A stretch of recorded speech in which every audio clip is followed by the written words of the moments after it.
So hey guys, today I'm going to start working on this Burgundy 944. It needs a new clutch, so I'm going to come back here and remove the transaxle and the torque tube, and I'll be taking you through all the steps.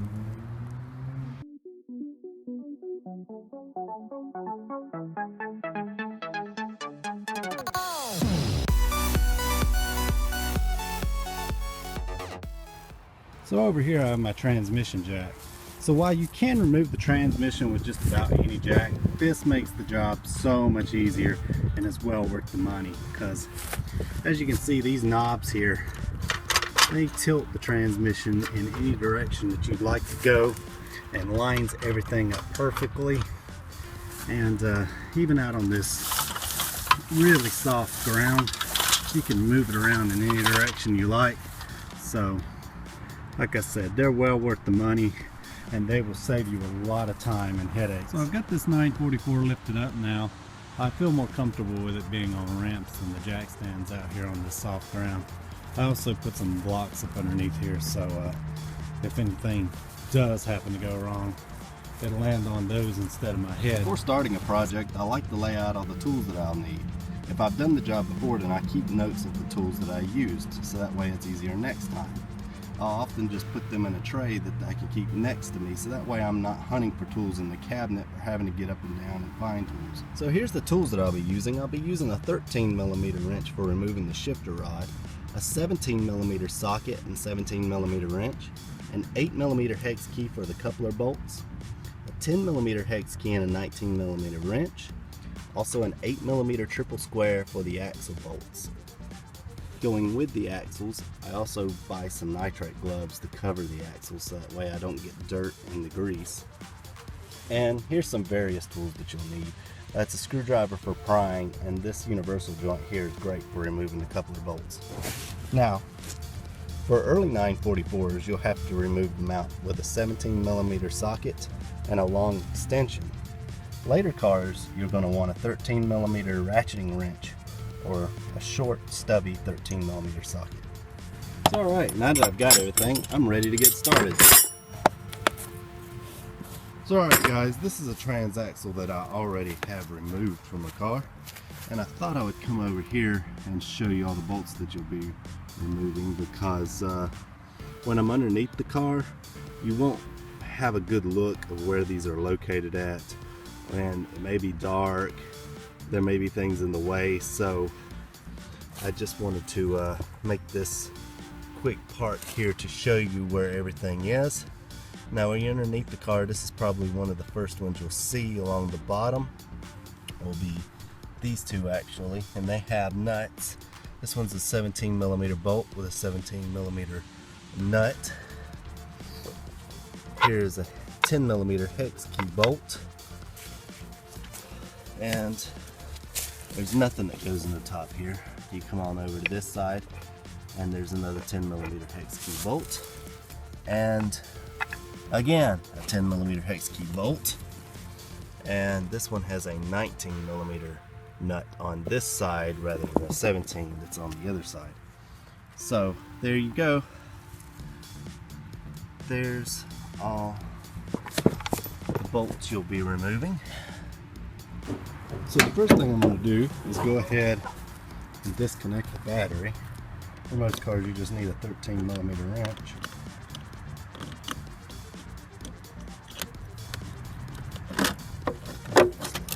To the side here. Now that we know where the bolts are and what tools we'll be needing, we're going to start by removing the coupler, which is behind these covers here.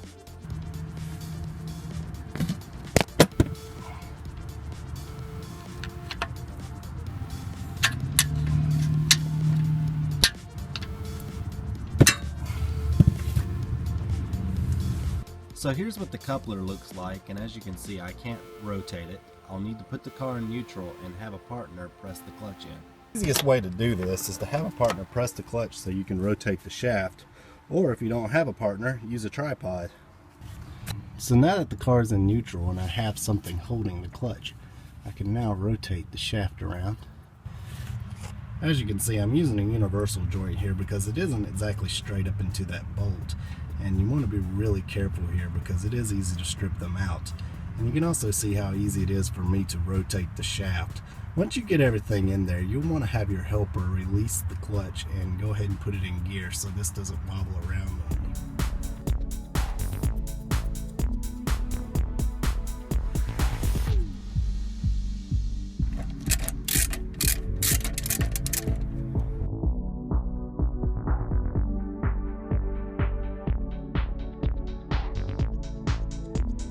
Alright, so once you have your coupler bolts out, you're ready to slide the coupler back out of the way.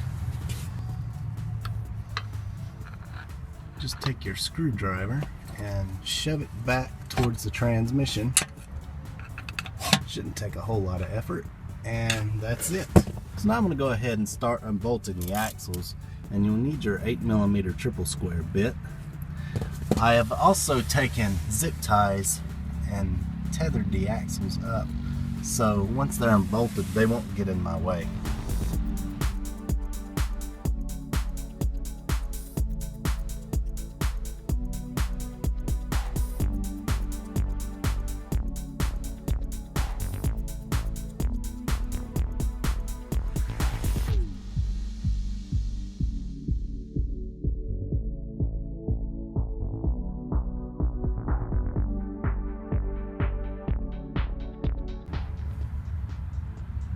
So now that my axles are unbolted and tethered back out of the way, I'm going to take my 13mm wrench and start unbolting the transmission shifter link. So alright guys, this is the shift linkage that's on top of the transaxle. I couldn't get a camera or any good light in there to show you where the bolt is located, so I wanted to demonstrate on this transaxle again.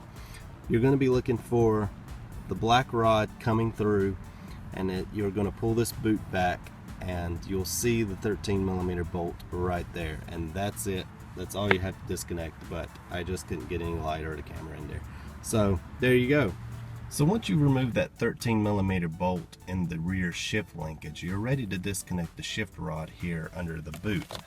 So you just go ahead and lift this boot up and you'll see it here. Now your car is probably going to have an E-clip here, because this car has been modified to have a bolt through it. However, it's about the same thing. I will go ahead and show you an E-clip that is going to be in your car, and then I'm going to go ahead and just remove this bolt. So this here is probably what your car is going to look like. You're going to have an E-clip right here, and you can just take a screwdriver and work it out. So alright, once you have your E-clip out, you can just lay it aside. Now you're ready to slide the shift rod off the rod here, and it comes out just like that. Now this is free, and you can see how barreled this is. This is going to need to be replaced, and alternatively you can just stick a bolt through it like the owner of the other car did. So as you can see, whether you're removing an E-clip or a bolt, it's the same job from here on out. This rod is now free, and what you'll want to do is push it up through that foam. Yes, it will tear the foam, but you don't really have any alternative at this point, and you'll just keep pushing forward as far as you can get it, because you want to make sure that it's out of the way of the transaxle, or it will snag on it as you're lowering it, and it can bend this shift rod. Once you have the shift rod pushed up out of the way, you're ready to slide the jack under the car. Here are the two bolts that are on the right side of the car. You can see that they have a 10mm hex key head, and you'll need a 19mm wrench to hold the nut that is on the back.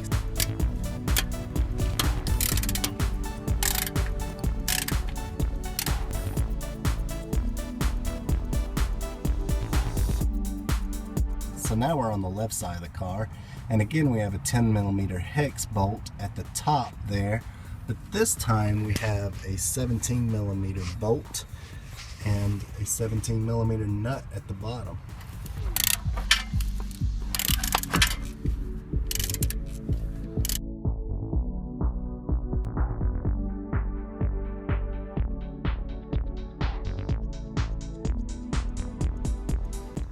On the later cars, once you have all the bolts out, you can go ahead and unplug the speed sensor. The reverse switch wires are at the top of the right hand side of the transaxle and must be unplugged.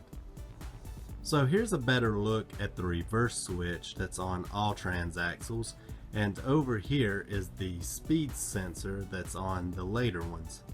So as I mentioned before, there are two types of mounts. If you have an early car or a 924S, you'll have these types of mounts. These go on each side of the transmission, and I'll show you how that's done. If you have a later 944 or 944 Turbo S2, this is the type of mount that you'll have. So there are two early mounts, and they attach on each side of the transmission right here where these three holes are, and then a 17mm bolt attaches it to the car. So when removing an early transmission, you just have to remove the 17mm bolts from each side.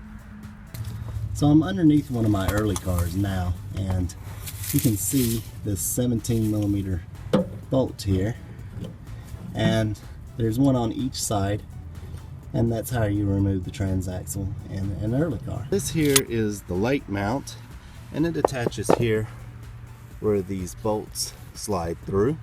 Now, you don't have to hold these bolts with a wrench or anything. Once you slide them in, you can see that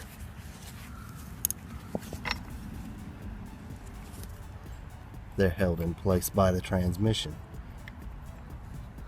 So, there is a 13mm nut that goes on each side here, and once you undo the 13mm bolts, then you can just push the bolts back out of the way, and your transmission is ready to be dropped.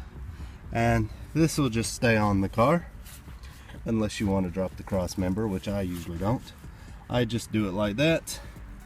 The mount stays in the car, transmission comes out. So now I'm up underneath a late car, and you can see the two 13mm nuts way up in there, and that's how you remove the mounts from the late transaxles.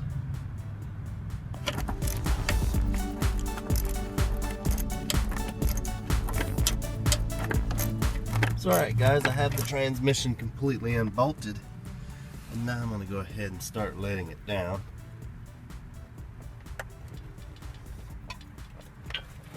Should come straight down. And there you go.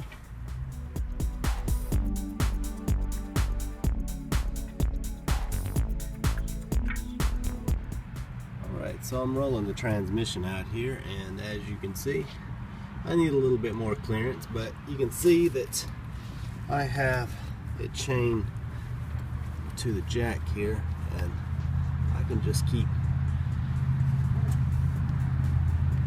tilting it forward until it does that right there. And now I should be able to just slide the transmission on it. Alright, I get it tilted back, and now we have the transaxle out of the car. Alright guys, that's going to do it for this episode. Next time I'm going to be unhooking the exhaust and sliding the torque tube back so we can get in there and change the clutch. And when that video is uploaded, I'm going to put a link to it here on the screen. So I hope you guys enjoyed it, and we'll see you next time.